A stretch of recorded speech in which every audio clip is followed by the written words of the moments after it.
Hi everyone, welcome back to my channel. It is time to make my full in-depth review of the Oura Ring. I'm gonna cover everything about it, and to keep it a little more organized, I'm gonna go by the data that it gives you, so the readiness, the sleep, and the activity. So let me just break it down first. Initially, like when you're gonna order the ring and everything, you can either already select a size or you can choose a ring size kit.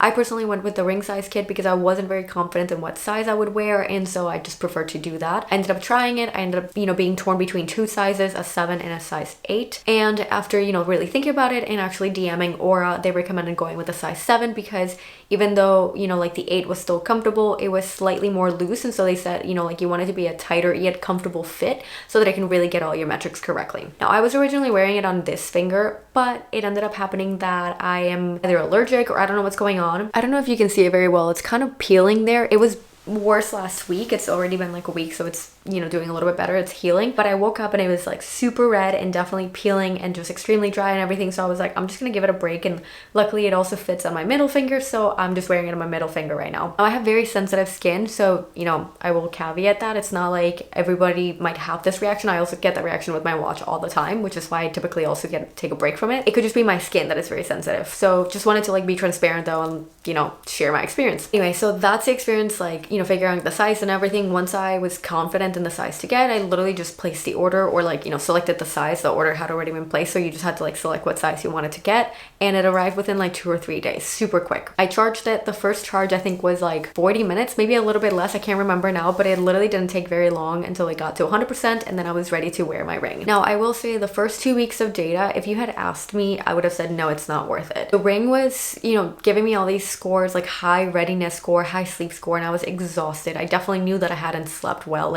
There was all this stuff where I was just so confident that it was so wrong with the data, until literally week 3 a whole shift just happened. So I would say if you're wearing it for a week or 2 weeks and you're this ring is not accurate at all, give it a third week, or maybe even a fourth, depending on your body and how long it takes to get to know you. Okay, now jumping into readiness. So the readiness score is based on your heart rate and your heart rate variability, which, by the way, I don't think I had known about heart rate variability. Maybe I had heard that term before and I just wasn't very familiar with it, but I learned a lot about this after the Oura Ring. So your readiness contributors are your resting heart rate, your HRV balance, your heart rate variability balance, your body temperature, recovery index, sleep balance, sleep regularity, previous day activity, and activity balance. I know it's a lot of data, but trust me, it just measures all of that. It also breaks everything down, so in case you're not familiar with anything, it explains it to you. So resting heart rate is the number of times your heart beats per minute when you're at rest. A normal resting heart rate for adults can range between 40 to 100 BPM, and it takes about 2 weeks for Oura to learn your personal baseline. Now, for Oura, a resting heart rate slightly below your average is a good sign of readiness. An intense training, late meal, elevated body temperature, or even thoughts and emotions such as stress or excitement can keep your heart rate up during your night. So again, it takes all this data to calculate your sleep score, or your readiness score, and your readiness score can range anywhere from, I'm guessing a 0 all the way to 100. I've never made it to 100. I'm usually in the high 80s. That's a good readiness score for me, is usually an 88, 89. I would say the things that affect the most my readiness score are actually my heart rate and my heart rate variability. I obviously have always known that I experience a lot of stress and things like that. I just didn't really realize how much it was affecting my body and my heart rate in general. And so from periods of stress, my heart rate would be very elevated, and it just obviously is not a good thing. And on the opposite, my heart rate variability tends to be lower, which is also not great. So I've been learning a lot about my health and my heart and all these things, and really making an effort to lower my stress, because I'm really starting to realize how much it's actually affecting my body. I've always known that stress affects,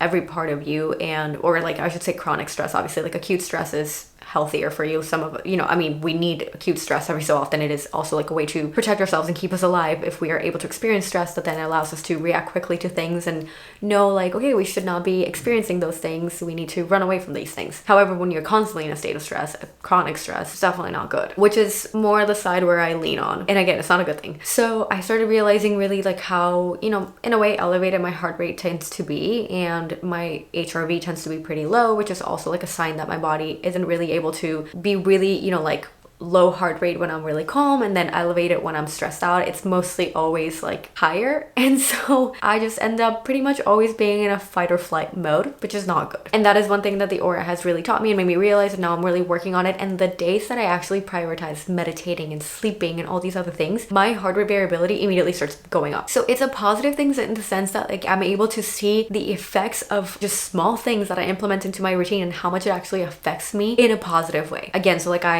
am able to know like, okay, when I prioritize my sleep, when I meditate, when I read before bed, when I avoid screens and all these other things that we know are good for you, but when I actually do it and see the results, is like, wow, you know, it just really is that extra proof you need to be like, okay, yeah, I really need to prioritize this because it does my body wonders. And one cool thing about Oura is that it has a tag feature, so you're able to tag different things to understand your, you know, scores better and in general like your body better. So I'm able to tag, for example, like when I go on a night out and I have a drink or something, I'm able to, you know, tag it as like, oh, I had alcohol, and so like I'll write that down, and that actually made me realize that alcohol affects my sleep for about 3 nights, which sucks. Now obviously there's been a lot of research that says that alcohol affects your sleep and all this kind of stuff. I didn't realize that it was like so extensive. Like it literally, I thought it was okay, maybe like I have alcohol and like that night maybe I don't get the great sleep, but then that's fine. No, like it literally affects my heart rate so that it's elevated for days in a row. And so I've been able to like learn the effects of that. Obviously also the effects of like when I'm on my period or when I meditate. Again, so like you can also tag, you know, like all the positive things like meditating and seeing how much better my body feels and reacts on everything after meditating. Tag exercise, all these kind of things, so that you can basically learn your body and what works best for you and what doesn't. Now, one thing that Oura does really well is that it also,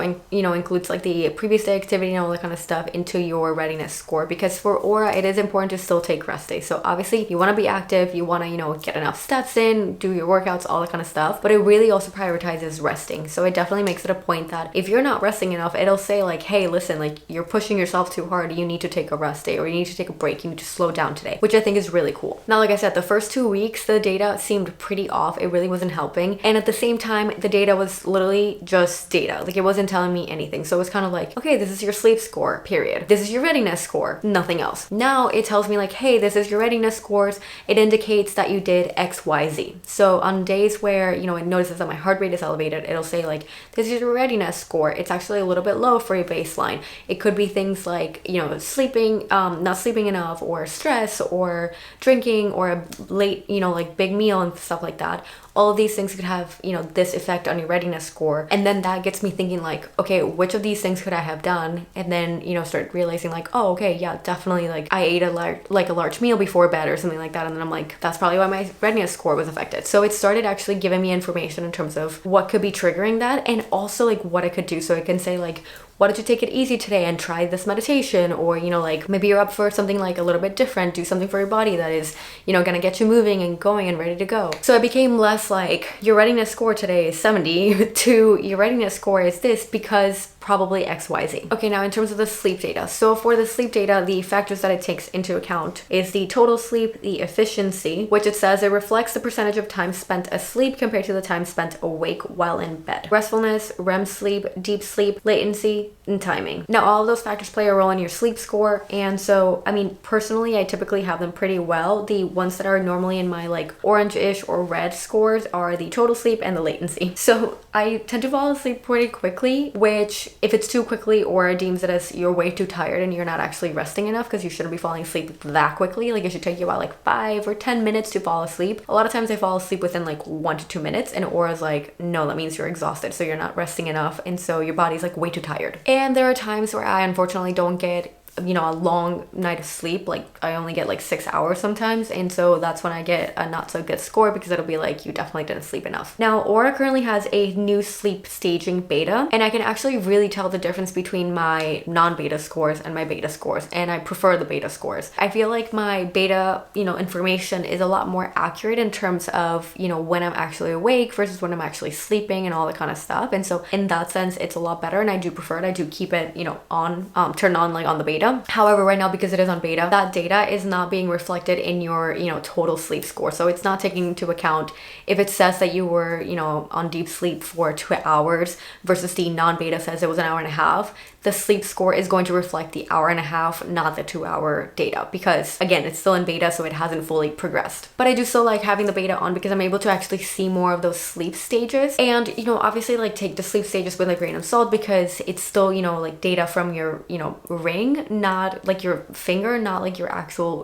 brain waves or things like that. So it can't be 100% accurate. However, Oura has done studies and they reported a 96% accuracy. So, I mean, it's pretty accurate. Again, it's not 100%, but 96% is pretty close to it. And I do find that the non-beta will just kind of be like, oh, maybe you were in like light sleep, when I know for a fact that I was awake, whereas the beta does reflect that I was awake. For the sleep, the Oura Ring also measures your average oxygen saturation, and so it also gives you that information and percentages. And one other cool thing that Oura does is actually they have a chronotype feature, and so you're able to like find your chronotype based on when you typically go to bed, your midpoint, and your wake up time, and how energized you're actually with that schedule. And so the chronotype basically just tells you what your sleep schedule should be for, optimal performance, so that you feel your best, so that you're, well rested and you can take on your day. To no one's surprise, I am a morning person. I have known this my whole life because pretty much my whole life I have woken up in the morning. So I feel like whether I wanted to or not, I have been a self-made morning person because I just have had to wake up super early pretty much every day of my life. And so there's just what my body has been used to. So Oura does tell me like, hey, like ideally you should be in bed by 10:30. Your midpoint, like of your sleep, you should be like about like 2:30 in the morning, and then you should be up between 6 and 6:30 in the morning. Now, I typically go to bed at like 9:45, 10 p.m. and then I wake up at 6 a.m. every day. That's when my alarm is set for. So it is pretty, on par with what I should be doing. And the chronotype does show you every single morning then if your sleep, like the midpoint of your sleep was actually correct based on your chronotype. And so my goal is to always be at around like 2 o'clock being my, like 2 in the morning being my midpoint of my sleep. And most of the time I do actually get it right. So that's pretty good. But it's just such a cool feature for you to like get to know yourself a lot better and just like learn more about like your sleep schedule and when you perform the best and all that kind of stuff. Now for activity, the Oura Ring also measures your steps, your calories burned, your workouts, and all this other information. Now a really cool feature of it is that you can actually turn off the calories data and stuff, and so that Oura doesn't reflect any sort of calorie information anywhere on the app. And so the reason why I find that cool is because I've mentioned this before, but I personally have had struggles with food in the past and counting calories and all these things, and it can become a bit of an obsession for me. So I personally don't have them turned off because I'm really in a good place in my life where it's not triggering or anything like that, so that's been good. But I do understand that like for some people it might still be triggering, and so if you want to have it off, you can just very quickly turn that off and not see any of that information, which again I personally think is awesome. It also has the option of choosing to count your activity goal based on calorie or based on steps. That I did switch so that it's based on steps. So my Oura Ring just wants me to reach a certain amount of steps per day to consider my activity goal complete. Now another cool feature about that is that it actually adjusts based on your readiness score. So on nights where I haven't slept very well, my readiness score is not very high,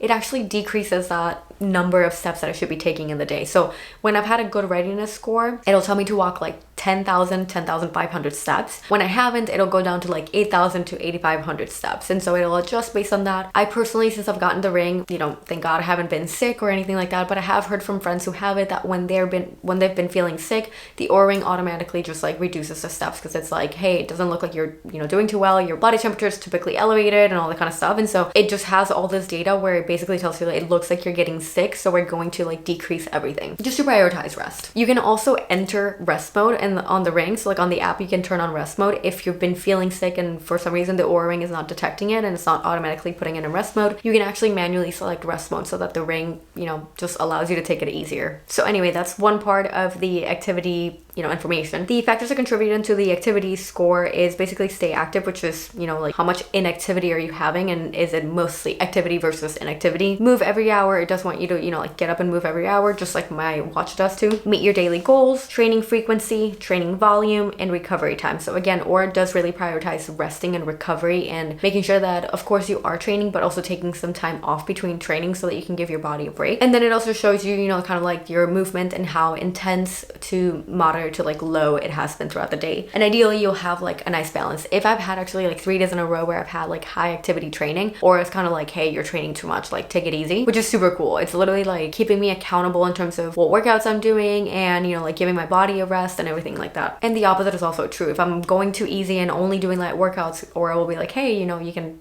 pick it up. Now, in terms of exercising with the Oura Ring, so I do wear it when I work out. I personally use very light weights, so I usually use, honestly, up to like 8 pounds is the heaviest that I ever lift, and all my weights are, you know, they're like covered in plastic or rubber or whatever it is, so they're not like metal, so it's not like metal rubbing on metal with the ring. And so for that reason, I don't really have like a protector or anything like that for the ring, but they do sell these little like cases that you can put around the rings to protect it in case you're, you know, lifting weights or things like that that are metal and you don't want it to scratch, because obviously it will scratch. I mean, metal on metal. So again, I personally don't have that just because all my dumbbells are pretty soft, so it's not like it's going to actually touch metal or anything like that, so it's not getting scratched. But it is something to consider if you do go to the gym very often and you lift weights that are actually like a metal, like on the hand grip. For the actual workouts, I still use my Apple Watch actually. So my Apple Watch transfers the data into the health data, and the health data then transfers it onto the Oura Ring. So it still measures all of my workouts and everything, but it does it through the health data, which again has been taking the data from the Apple Watch. Now, why do I use my Apple Watch and not my ring to track my workouts? Honestly, just convenience. I still wear my Apple Watch every day, and so like because this data still transfers onto the Oura Ring, I don't need to really like do both. That would be doubling the information, and so like I basically just choose this one,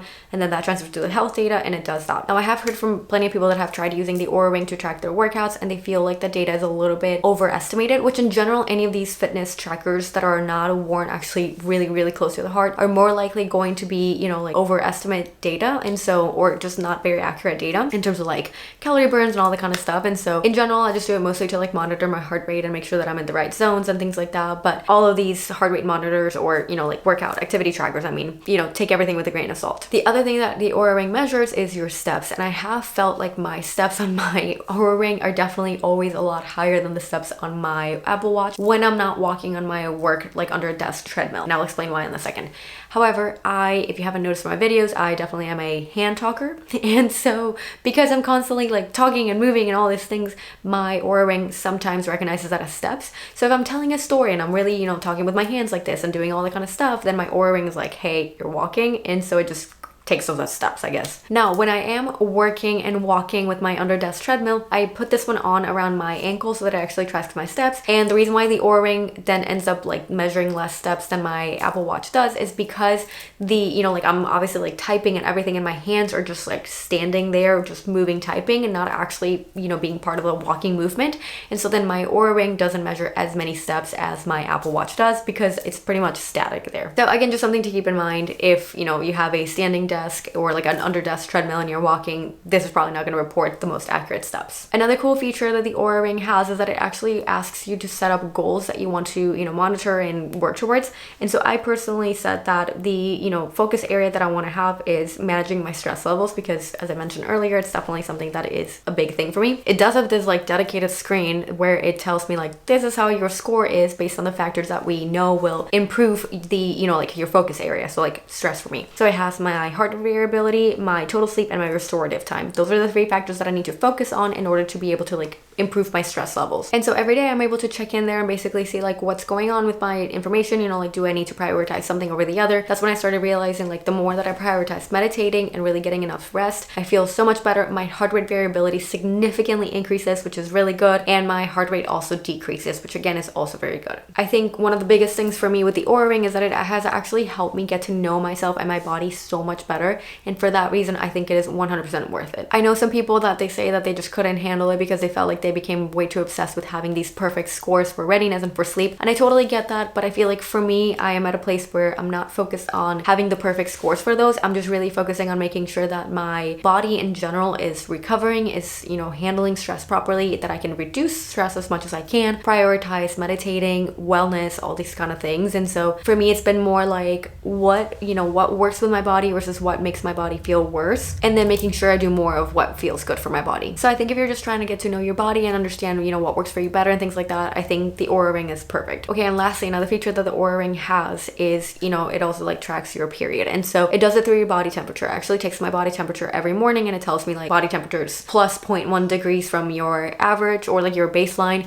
It's 0 or like it's negative whatever from your baseline. So like it just basically does that so that I understand what's going on with my body temperature. And you can actually, Oura Ring and Natural Cycles, which is another app, do connect so that you can actually use Natural Cycles if you wanted to do like like a natural form of birth control. I personally don't have natural cycles, so I can't speak to that. But in terms of the temperature, you know, I mean, I trust Oura. I haven't actually like measured my body temperature to say whether it is accurate or not, but I would say it's correct. However, I don't know how accurate it is in terms of, you know, like if you want to use it as like a natural form of birth control, because I don't have natural cycles, like I said. So if you are interested in that, that would be like a feature that I would recommend, is definitely try to, you know, test out natural cycles, see how it goes, how it pairs up with your ring, because it does measure your temperature like every single morning, which is a pretty cool feature that you don't have to actually worry about. And so in that sense, I do recommend it, you know, if you want to try it out like that. But again, I personally don't have that, so I can't speak to that experience. One other thing that I forgot to mention between, you know, the Oura Ring and the Apple Watch is they are pretty aligned in terms of everything. Like in terms of my heart rate, it's always correct. Like I've tried them both at the same time. Like I've basically been like measure my heart rate here and then measure my heart rate on the app, like through the ring, and they're always the same number, so it is pretty accurate in that sense. And typically in terms of steps, it's normally pretty, you know, like the same. This one, again, like when I'm not walking on my under the desk treadmill, this one is a little bit higher in terms of steps, just because again I talk with my hands, and also because I wear this one more than I wear my watch. So I do wear my ring, you know, like to sleep, so like I wake up and I already have it on, all that kind of stuff. I don't put on my Apple Watch until like I've already been up for at least like an hour. That obviously also affects some of the data. Lastly, some cool features that the app has, they do offer some like meditation. So if you want to get into meditating, or like I said, like I have been meditating to improve my stress level, that's definitely a really cool feature that they offer. So they have this section called Explore, where you have meditation, some breath work, and then some like sleep stories, and then learn, so that you can actually learn more about your Oura Ring and like the data that it measures and all that kind of stuff. I have done a couple other meditations. They're actually pretty cool, pretty chill. I personally use the Aloe Moves app for all my meditations because I just really enjoy them, and they have a lot of sound bowl meditation, which I like, so I prefer that. But the Oura Ring does offer meditation, so that's something that you're looking for, the app has that. Anyway, I think that right about covers everything that the Oura Ring has to offer. And I did just realize that I forgot to share which ring I have. So I do have the Gen 3 Horizon, which is the newest design, that's just like a full circle and in gold. Anyway, I hope you enjoyed this video. I hope that it was helpful. I hope that I, you know, answered a lot of questions about Oura, or like just at least explained everything there is to know about it and my experience using it. However, if you do have any questions, or there's anything that I didn't cover, or anything else that you want to know, please leave that in the comment section. If you like this video, please give it a like, a thumbs up, and don't forget to subscribe. See you next time.